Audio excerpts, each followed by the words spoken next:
Well, it is an absolutely beautiful day here in South Georgia. Nice early morning. Up here in the bucket truck, probably about 40 feet off the ground, taking down a sweet gum tree that's been problematic for my buddy's house. So we're not a professional tree company, just a bunch of rednecks trying to figure it out. Today's video is something I've contemplated hard about whether or not to do it. Recently, excuse the noise, the truck's got to be running to keep the boom up. So if the truck quits running, I'm stuck up here. Recently, there's been a few events last several months in my life that have had me question my foundation, I guess would be the better way to say it. And I struggled with the video. I really did, for that purpose. When your foundation comes into question, you should start to look at like why you do what you do, how you roll like you roll. And I want to tell this story because I'm not looking for a pat on the back. That's not it. And that's where I got hung up. I'm like, am I telling this story because I want a pat on the back? And I don't think that's the reason. I think the reason is because the situation doesn't get addressed. And often we just don't really deep dive into things once the dust has settled. And so when you look at Dr. Mitchell's program, if you're familiar with it, it's called the Continuum of Care. And in the Continuum of Care, the thought process is that, a tragic event happens to someone, whatever, and, you stay engaged. But when I dove into Dr. Mitchell's program and became friends with him, I was like, hey, I want to look at how do we stay with it a little bit longer, because that's, to me, is where the true healing begins. And for a lot of these people, when something hits them so hard it knocks the air out of them, yeah, everybody's supposed to respond because that's just what people are supposed to do, whether they're paid or it's just a decent damn human being thing to do, but do you stay engaged past the dust? And I think for a lot of people, and I know this to be factual with some of the people I've worked with for over 10, 15 years, it's the real factor, as they call it. It's like, hey, you're still showing up. You're still calling. You still get it. And there are boundaries to situations. And I always tell people, I'm here for you. But if you call me every day because you can't get out of bed, no, we need to get you some real help, because I'm just a redneck that's trying to be an arborist. I don't even know how to spell that word. I'm making a joke, but I'm just saying is that get them real help. 4 years ago, I was contacted by a lady that knows me. And she was like, would you help this family? And I'm like, well, what's the deal? And she's like, well, the father was had a tragical accident. I don't think that's a word, tragical. But had an accident literally in front of the wife and the two young boys. And I mean, it was bad. It was ugly bad. And I said, well, okay, I guess. I said, well, how long ago? And I think it was maybe like 9 months or something. Ooh, no, man. I mean, that's long term. I mean, that's a while. Well, you at least talk to her. So I called the lady up, and, we talked.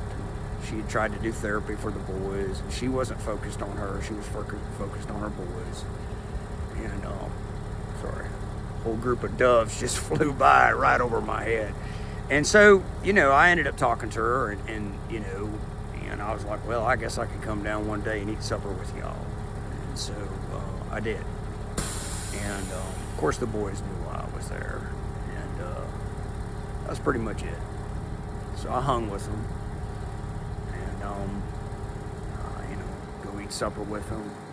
Brought them up here to God's country one day, and put them on a peanut picker, and brought them here to the farm, and let them do some shooting, and just tried to do stuff with them, Never deep dived into it, The boys weren't ready to talk. And so that continued on. I've written about it, put them in one of the books. Back when we were doing blogs, before we started doing these videos, did some blogs on it, and it rocked on. And there's been some situations over the last 4 years where we've had some conversations, and I think some progress was made. Recently, she reached out to me, and she told me, and it's funny because it was literally right here. I just got done bow hunting, and she texted and she said, "You got a minute?" She got on the phone and she's all squirrely, like she'd gotten hit by a brick or something. I'm like, "What's your deal?" And she's like, "Well, I didn't mean to, but I stumbled up on somebody." And I said, "Oh, well, that's cool." And basically, she kind of met somebody, but wasn't looking. Wasn't looking at all. She didn't even have glasses on. I think she just ran into him. And she's like, "I don't know how to cover that with the boys." And I was like, "Okay." So we talked and kind of came up with a couple of different plans of how to do it, and she was just worried. It had been over 4 years, and how were they going to take it? So we came up with a plan, and then she ended up leapfrogging, and she called me one day and she said, "Hey, I'm going to tell them. I was going to have you tell them, but I'm going to tell them." I said, "All right." So she told them. It went over like a lead balloon, and I ended up getting on the phone with one of them, and I gave him the perspective. And that's really what it is where the heart of this video is going to go, is the perspective of that. The perspective is that, she wasn't looking for someone, but her soul was. That's the reality. When I was in boot camp, I was 33 years old. That's an old recruit. And all the recruits were 18. And they used to come up to me and they couldn't pronounce my last name, so they all called me Volkswagen. It's fine, whatever, don't care. And they said, "Hey, Volkswagen, I bet you miss your old lady, blah, blah, blah." And they was kind of going down a road. And I'm like, "Yeah, that's what I miss about my wife." I didn't argue with them. They were 18 years old. At 33, in Marine Corps boot camp at Parris Island, South Carolina, I can promise you that wasn't what I missed about my wife. What I missed about my wife was just having a conversation with my soulmate. And I get that some people don't marry their soulmate. I get that some people just marry whatever. But I married my best friend. And that's what I missed, was a conversation with my best friend. Not all the junk that they were thinking. But I get they're 18, and that's the road they're going to go down. When I talked to the youngest boy, I said, "Your mother's soul is struggling. It needs that connection. No one can replace your daddy. I can't." I've told him that since the get-go. I ain't trying to be your daddy. I'm just trying to be a guy that you could call, and it's happened. When they get squirreled up or jammed up, they'll call me. I'm here for them. They've told me some secrets not to tell her mama, and I tell them that's fine, nothing bad. But I explained to that one boy that that's the deal, is that her soul is struggling. And in order for her soul to grow, she needs that connection. And he got it. It clicked, which I was amazed, because I was like, didn't know how I could convey that. When we lose someone, us on the outside looking in, kind of don't think about that. And I remember after my daddy died, and he was older, they'd been married for 50 years, mom and dad. And I remember my mom, dating some Fruit Loop. I don't know if it was a date at her age or what it was, but I didn't digest it well, I'll be honest, and that helped me. That helped me understand when I was talking to the one boy. I said, here's the deal. The continuum of care beyond the dust is literally that. When you're looking at years down the road, the dust is settled, but what about that connection they had? And for some people who aren't dog lovers, they won't dig this. I don't care. Every dog that we've had that's done gone on, we've gotten another dog. I can't replace that dog. I can't. But I want that connection. I want that canine connection. I want that lick on the side of the face. I want the wet dog smell. I want the dog hair that if I looked real hard, I could probably pull one off my shirt from this morning. I want that. My soul needs that. When we've lost a dog, and there's a significant time period. One time we waited 3 years. I just couldn't do it. I was all out of sorts. I needed that. My soul needed that. That's the video. Don't know if it makes any sense from 40 foot up and with the wind blowing, and I got my multiplier stabbed in this limb I'm fixing to cut down and my magnetic foam mount on it. But I don't know if that truly makes sense. We don't talk about it a lot. Like, hey, he died 3 years ago, and that's sad. And then when they want to date, or they think about dating, or they feel guilty about dating. The day that she called me when I was sitting down here when I got done bow hunting, she felt terrible. And I said, whoa, whoa, whoa. Your soul needs that.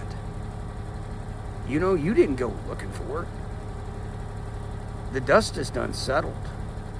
She's like, I got my 2 boys. I'm happy. We're doing well. Things are better. But in order for our soul to grow, we've got to have those connections. And the kid gets it. Took the took the older boy a little bit of time to get it, but he got it. He did. And it's a hard pill to swallow when you're used to seeing your mama with somebody and now they're with somebody else. It is. So, part 2 of this video. This is out there, just like this tree limb over here that's way out there that it's going to get tricky when I cut it. My daddy, only hobby was really kind of like making wine, not professionally. I think his hobby in life was just work, to be honest. He just liked to work. I have figured out that there's about 20 bottles of my dad's homemade wine left. Now, he got his first round of cancer 95, 96. I don't think he made wine anytime after that. And so this wine is old. Now, it may be toxic. It may be poison. I don't know what it is. But what do you do with 20 bottles of wine that your daddy made? And I don't drink. What do you do with that? That's a $1 billion question. So what I'm going to do with it, hang on.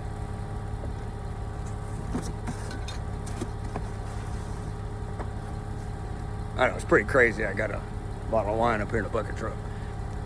There it is. What I'm going to do is I'm going to send this bottle of wine to that lady. And I'm going to tell her, pop the top, or the cork, whatever the hell you call it. And you and that fella that she stumbled into, have a glass of wine. What am I doing? I'm sharing a piece of my daddy's soul with her. Deep junk here, but I'm telling you, in order for us to develop into the people that we need to do, our souls need to grow. No different than this 100-acre field out here. It needs to grow. And the only way you're going to grow is to open up the soil. So you open up the soil and you open up your soul. So instead of me writing a note, shoving it in that box to mail to that lady, that bottle of wine, I'm going to send her the link to the video and say, hey, watch the video. That's what I got today.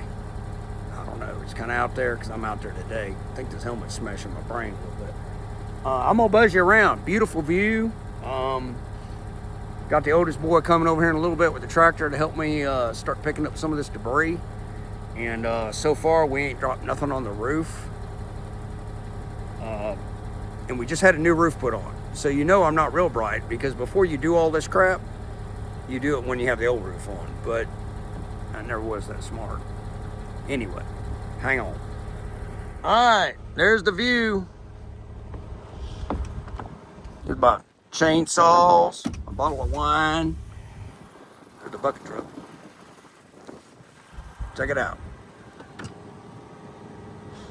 That's a pretty cool little device right there. It's like a little boom, man. You can lower limbs.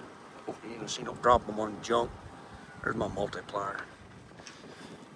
And that's what this whole thing was, hanging over this root. We worked half a day yesterday getting it off there. All right, so the wind is blowing so hard, I got to hold on to my limb. It's got the multiplier in it. So who am I today? I'm hoping that this video reaches somebody. I really do. Reaches somebody that's struggling with that feels guilty about feeling good. Don't feel bad about feeling good. You're supposed to feel good. If you're out there and you've lost a loved one, and you know, kind of like a situation with this lady, and you're on the outside, not the inside of that, just kind of looking in like them boys. Just think about that. Think about their happiness. Think about how they feel, you know. And you need that connection. We need that connection. Why do a video from a bucket truck? I don't know. I mean, the boys watch these podcasts, and, you know, I don't know if I could sit there like that and have a conversation like this, you know. I just want to bring you into my world. What do I think about when I'm up here dropping limbs, and, you know. What I believe is I'm truly sharing a part of my soul. And I wanted this story to be told, not because, hey, I'm helping two young boys and a lady. We all should be helping each other, if we can, if we have the ability and the time. And again, there's no playbooks. I mean, yeah, you can go to school and get PhDs and all this other junk. But is there a playbook for life? I don't think there is. You know, we learned a lot yesterday about certain ways to cut limbs so they drop a certain way. And, yeah, we're just kind of winging it as we go.